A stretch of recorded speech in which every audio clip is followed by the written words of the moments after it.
My uncle calls me up and says, Shifa, you're never gonna believe this. I found the man of your dreams. Now, I've never talked to my uncle about my dreams. Or the kind of man who might star in them. So I'm a little skeptical, but ever since my dad passed away, my uncle has felt a lot of responsibility towards me, and I understand that this is important towards him. So I say, okay, yeah, man of my dreams, what's he like? Well, he's Muslim and has a good job. What else do you need?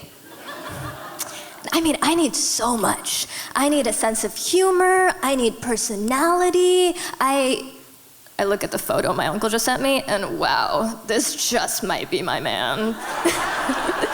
He is tall, sharp jaw, those nice forearms, kind of looks like live-action Tarzan. And my uncle is ready to fly me down to Florida so me and Tarzan can meet. I am sold. So, the next weekend, I take the bus over to LaGuardia Airport, head down to Palm Beach, Florida, and Tarzan texts me reconfirming our plans that we're gonna meet in 2 hours. I love this. We're on the same page, plus this gives me enough time that me and my cousins can meet. I can get the tea on who this man really is, right? I head over to my uncle's house, and I'm filled with that really warm feeling that comes from being in a space surrounded by so much family.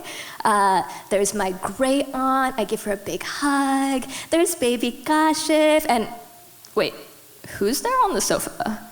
Is that Tarzan? Worse, his phone is still in his hand from when he texted me that we're gonna meet in 2 hours. Instead, I get to meet him in front of 3 generations of my family. I'd say the most awkward salam of my life. Aunties are taking very discreet photos. The phone in my pocket is buzzing. The family group chat is popping off. Yeah, they are blowing this first meeting way out of proportion. Wedding colors have been chosen. I say, hey, Tarzan, weren't we supposed to meet 2 hours from now? And he's like, oh, I thought it'd be a nice surprise to meet with your family. So that's a little weird, but he had good intentions. It's all right. So we head out, we go to his car. He's the perfect gentleman, opens the car door for me. And he takes out a little pocket comb and fixes his already perfect hair. Whatever. He is showing a lot of interest in me. He asks about my hobbies, my friends, whether I have any male friends, and I do, so I say yes, and he says, ooh, that's gonna be an issue. Well, why? Because I know how guys think. So of course I ask if he has any friends who are women, and he turns to me and says, Shifa, they're like sisters to me. Yeah, no hint of cognitive dissonance in his mind at all. I am, a little thrown by this, but Tarzan is charging full ahead. Next question he asks is, what's your ideal relationship timeline? And I explain that, it's not really on a timeline for me. It's more about finding the right person. And he said, oh, well, that's great, but I want to be married within the next 6 months. And I'm a little flattered, like, ooh, okay. So you've definitely found the person you think is your right match then. And he says, well, actually it's because I'm losing my hair. The most romantic thing to hear on a first date. We have reached the museum that we were heading towards, and we've just been lingering in the car for a minute as we speak. And I see something scuttling out of the corner of my eyes. I turn my head, and there, on the armrest, is a cockroach. Oh my God, it's a cockroach. I jump out of the car. Tarzan, to his credit, grabs the cockroach, throws it out the window. I sit back down, and oh my God, there's another one by my feet. I am screaming at this point. I think this is an appropriate reaction to seeing that a car has multiple roaches in it. But Tarzan looks at me like I'm the crazy one. He grabs my arm. Same hand he touched the cockroach with. Says, Shifa, calm down. They only come to this side of the car when the engine is off. So this man's car was infested, and he had no issue with it. He didn't see this as a problem. I jump out of the vehicle, head into the museum. I need to get away from this parking lot. There must be a way to salvage this. We're in one of those museums that used to be like an old white dude's house and has been turned into an art gallery. Yeah, and I walk in and I see that we're walking into the colonial room. Of course, I turn to Tarzan and I say, of course this old white man's mansion has a colonial room. Thank you for laughing. Yeah, he didn't laugh.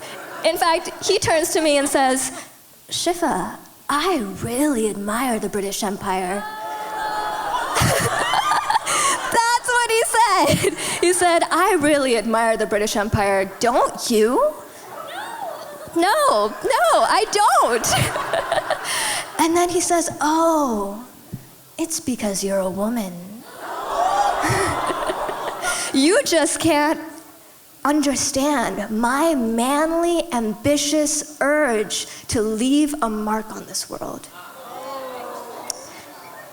At this point, I say, hey, listen, Tarzan, we're clearly on two different wavelengths. I don't like double standards. I don't like unhygienic vehicles. I definitely don't like colonialism. I start walking away. But he follows me, of course, and he says, Shifa, wait, hold on. And I feel something change in his tone. He's being very sincere for maybe the first time. He's trying to connect with me emotionally, and he says, listen, I heard about your dad passing, and I really sincerely wanted to say that I understand that kind of grief. Because in 2020, I was laid off.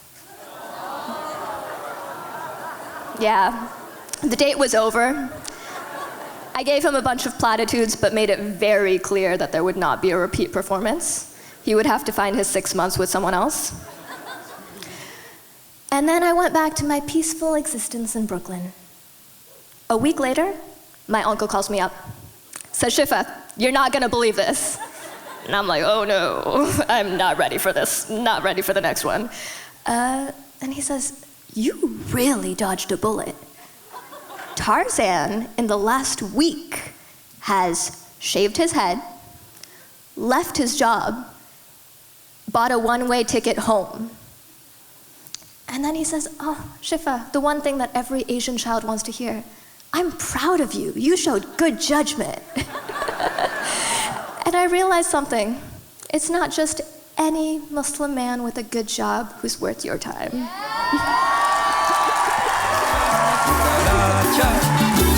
Ya no puede caminar porque no tiene